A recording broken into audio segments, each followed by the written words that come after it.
মাননীয় returning officer DC মহোদয় এর যাচাই বাছাই এর মধ্যে বললেন যে এটা যেহেতু উকিলের মিস্টেক, সেই প্রার্থীর কোনো মিস্টেক না, কাগজপত্র সবই ঠিক আছে।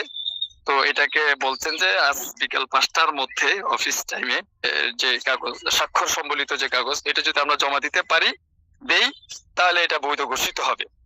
তো তার আগ পর্যন্ত এটাকে পেন্ডিং রাখা হয়েছে।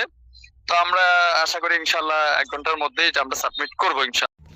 আজকে লক্ষ্মীপুর 1 রামগঞ্জ আসনের ত্রয়োদশ জাতীয় সংসদ নির্বাচনে প্রার্থীদের মনোনয়ন বাছাই প্রক্রিয়া চলছে। এখানে ইসলামী আন্দোলনের যিনি প্রার্থী হাত পাকা প্রতীকের আলহাজ জাকির হোসেন পটোয়ারির আলহামদুলিল্লাহ সকল কাগজপত্র এটা বৈধ ঘোষিত হয়েছে।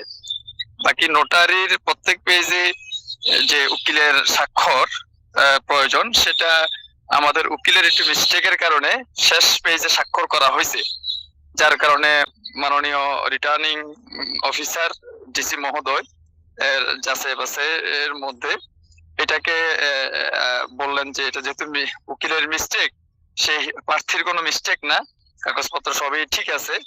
তো এটাকে বলছেন যে আজ বিকেল 5টার মধ্যে অফিস টাইমে বিকেল 5টার মধ্যে যদি আমরা উকিলের নোটারি যে কাগজ স্বাক্ষর সম্বলিত যে কাগজ এটা যদি আমরা জমা দিতে পারি দেই, তাহলে এটা বৈধ ঘোষিত হবে।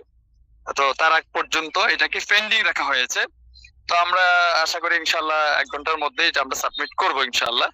তো এটা কোনো আইনগত মিস্টেক না, এটা শুধুমাত্র আমাদের উকিলের একটু বুঝার ভুলের কারণে এটা একটু মিস্টেক হয়েছে।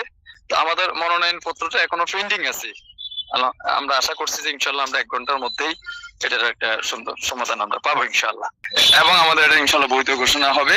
কারণ এটা শুধুমাত্র মানে এটা পেন্ডিং রাখা হয়েছে, স্থগিত না, পেন্ডিং। আমরা এটা ইনশাল্লাহ আশা করি 1 ঘন্টার মধ্যে এটা সমাধান পেয়ে যাবো।